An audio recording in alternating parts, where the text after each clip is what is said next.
معراج کے اس سفر میں یہ اسراء اور معراج، اسراء کہتے ہیں مسجد حرام سے آپ جو مسجد اقصی گئے اسے اسراء کہتے ہیں، اسے اسراء کہتے ہیں جو زمینی سفر ہے۔ آپ مسجد اقصی سے آسمانوں کی سیر کو گئے، یہ آپ کہہ لیجئے ہوائی سفر ہے، اوپر کا آسمانوں کا سفر ہے، اسے معراج کہتے ہیں، کیونکہ عرجا یا عرجو کا مطلب عربی میں چڑھنا ہوتا ہے، تو آپ گئے اوپر آسمانوں کی طرف چڑھ کر کے گئے، اسی لیے اس کو معراج کہا جاتا ہے۔ تو یہ دو سفر ہے، ایک زمینی سفر ہے اور ایک آسمان کا سفر، اور دونوں سفر ایک ہی رات میں ہوا ہے۔ اور ایسا نہیں ہے کہ یہ روحانی سفر تھا، یہ جسمانی اور روحانی دونوں سفر تھا۔ آپ صلی اللہ علیہ وسلم اپنی روح اور جسم دونوں کے ساتھ گئے۔ بعض لوگ کہتے ہیں کہ نہیں یہ روحانی سفر تھا، غلط بات۔ اگر آپ اس کو روحانی سفر مانو تو یہ معجزہ نہیں رہ جاتا ہے، جسمانی سفر مانو گے تب جا کر کے یہ معجزہ ہوگا کہ نبی صلی اللہ علیہ وسلم اپنے جسم کے ساتھ تشریف لے گئے۔ پیارے نبی صلی اللہ علیہ وسلم ام ہانی رضی اللہ تعالی عنہ کے گھر میں آرام فرماتے، آپ کی چچا زاد بہن ہے، حضرت علی رضی اللہ تعالیٰ عنہ کی بہن ہے، ان کے گھر میں آرام کر رہے تھے۔ جبریل امین علیہ السلام آئے، آپ کو بیدار کیا، آپ کو اٹھایا، آپ کو حرم میں لا کر کے، خانہ کعبہ میں لا کر کے آپ کے سینے کو چاک کیا، آپ کے سینے کا آپریشن کیا، دل نکالا، اسے زمزم کے پانی سے صاف کر کے دل کو اس کی جگہ پر رکھا، براق نامی سواری لائی گئی، اس سواری پر آپ صلی اللہ علیہ وسلم کو بٹھایا گیا، اور اس سواری نے جبریل امین کے ساتھ نبی اکرم صلی اللہ علیہ وسلم کو لے کر کے مسجد حرام یعنی خانہ کعبہ سے مسجد اقصی کا سفر کرنا شروع کیا۔ آپ صلی اللہ علیہ وسلم مسجد اقصی پہنچے۔ اس سواری کی رفتار کتنی ہے؟ اسے براق کہا جاتا ہے، اور عربی میں برق کا مطلب ہوتا ہے بجلی، برق کا مطلب ہوتا ہے کرنٹ۔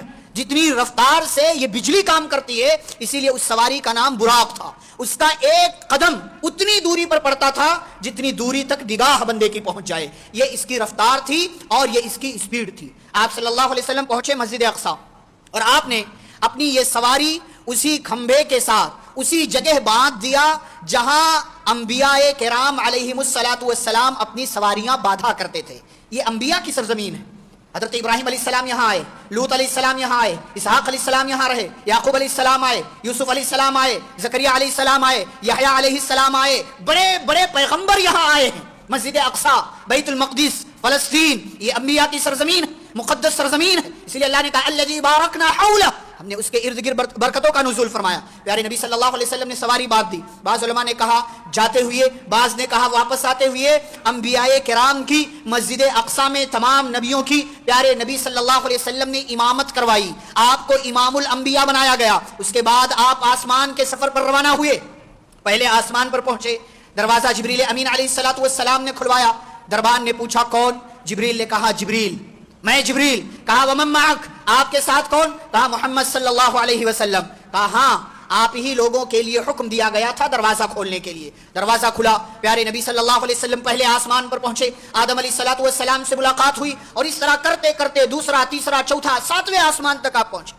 ساتویں آسمان پر ابراہیم علیہ السلام سے ملاقات ہوئی۔ اس سے آگے بڑھے، ابراہیم علیہ السلام کو آپ نے دیکھا بیت معمور کا ٹیک لگا کر کے بیٹھے ہوئے۔ ساتویں آسمان پر ایک عبادت کا گھر ہے جسے بیت معمور کہا جاتا ہے، ٹیک لگا کر کے بیٹھے ہوئے ہیں۔ اس سے آگے بڑھے، پیارے نبی صلی اللہ علیہ وسلم سدرۃ المنتہا تک پہنچے۔ یہاں جبریل اور پیارے نبی صلی اللہ علیہ وسلم کا ساتھ الگ ہو گیا۔ جبریل نے کہا یہاں سے آگے جانے کی مجھے اجازت نہیں ہے۔ پیارے نبی صلی اللہ علیہ وسلم آگے بڑھے، آپ نے جنت کا دیدار کیا، آپ نے جہنم کا مشاہدہ کیا، اللہ رب العالمین سے ہم کلام ہوئے، اللہ سے گفتگو کی، بات چیت ہوئی، لیکن اللہ کو دیکھا نہیں، اللہ کا دیدار نہیں ہوا۔ فَكَانَ قَابَ قَوْسَيْنِ أَوْ أَدْنَىٰ فَأَوْحَىٰ إِلَىٰ عَبْدِهِ مَا أَوْحَىٰ، اللہ سے بات ہوئی، ہم کلام ہوئے، گفتگو کی، اللہ کو جو کہنا تھا وہ اللہ نے کہا، لیکن پیارے نبی صلی اللہ علیہ وسلم نے اللہ کو دیکھا۔ اسی رات میں آپ صلی اللہ علیہ وسلم یہ ساری چیزیں دیکھ کر، مشاہدہ کر کے واپس آپ مسجد اقصی پہنچے۔ مسجد اقصی سے آپ مسجد حرام، خانہ کعبہ، مکہ مکرمہ واپس پہنچ گئے، اور صبح آپ صلی اللہ علیہ وسلم نے مکے والوں کو بتایا،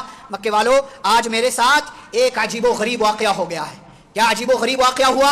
کہ آج کی رات میں بیت المقدس گیا تھا، میں بیت المقدس گیا۔ مکہ والوں نے پیارے نبی صلی اللہ علیہ وسلم کا مذاق اڑایا، آپ صلی اللہ علیہ وسلم کا مذاق اڑایا کہ جو سفر مہینوں میں طے کیا جاتا ہے اس کے بارے میں یہ بندہ کہہ رہا ہے کہ یہ رات کو گیا، رات میں واپس بھی آ گیا۔ مکے والوں نے، ابو جہل نے مکے والوں کو جمع کیا، پیارے نبی صلی اللہ علیہ وسلم سے کہنے لگا کہ اگر میں لوگوں کو جمع کروں اور کہوں کہ یہ ایسی بات کرتا ہے، کیا لوگوں کے سامنے وہی بات آپ دہرائیں گے؟ کہا بالکل۔ مکہ والوں کو جمع کیا، مکہ والوں کے سامنے آپ صلی اللہ علیہ وسلم نے بات رکھی کہ میں گیا تھا مسجد اقصی، میں جا کر کے واپس بھی آ گیا ہوں ایک ہی رات کو۔ مکے والوں نے آپ کا مذاق اڑایا۔ لیکن نبی صلی اللہ علیہ وسلم کو جھٹلا نہیں سکتے تھے.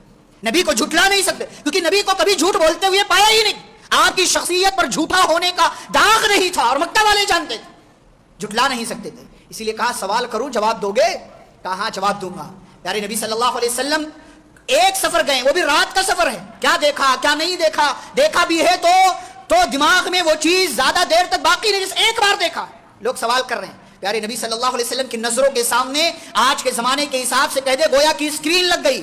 مکے والے سوال کر رہے ہیں یہ چیز کہاں ہے؟ نبی نے جواب دے دیا. مسجد اقصی میں یہ چیز کہاں ہے؟ جواب دے دیا. ہمارا قافلہ گیا تھا واپس آ رہا ہے, کہاں پہنچا؟ نبی نے جواب دے دیا کیونکہ اللہ نے سب آپ کو بتایا. مکے والوں کو سارے سوالوں کا جواب مل گیا, مطمئن بھی ہو گئے, لیکن پیارے نبی صلی اللہ علیہ وسلم کی اس معجزے کو تسلیم نہیں کیا اور آپ کی ذات پر ایمان نہیں لائے. ابو جہل کے ہاتھ موقع لگا. ابو بکر صدیق رضی اللہ تعالیٰ عنہ کے پاس پہنچا, کہنے لگا ابو بکر اگر کوئی یہ کہے کہ وہ رات کو مسجد اقصی گیا, مکہ سے بیت المقدس پہنچا, واپس بھی آ گیا, مانو گے؟ کہا بالکل نہیں مانوں گا, یہ ماننے والی بات ہے ہی نہیں. مہینے کا سفر ہے, کوئی کیسے مان سکتا ہے؟ کہا اچھا تو تمہارا ساتھی تو یہی کہہ رہا ہے کہ وہ رات کو گیا, رات میں ہی واپس آ گیا. کہا اچھا میرا ساتھی کہہ رہا ہے, اگر میرے ساتھی نے کہا تو سچ کہا ہے. اگر میرے ساتھی نے کہا ہے تو سچ کہا ہے. کیوں؟ اس لیے کہ میرا ساتھی جھوٹ نہیں بول سکتا, میرا ساتھی سچا ہے. اور یہ تو کوئی تعجب کی بات نہیں ہے کہ میرے نبی گئے ایک رات میں واپس بھی آ گئے. اس سے بھی زیادہ تعجب کی بات یہ ہے کہ جبریل امین ایک ایک دن میں کئی بار آسمان پر جاتے ہیں, آتے ہیں, جاتے ہیں, آتے ہیں. اگر میرے نبی صلی اللہ علیہ وسلم ایک مرتبہ مسجد حرام سے مسجد اقصی پھر وہاں سے آسمانوں کی سیر کو چلے گئے تو کون سی تعجب کی بات؟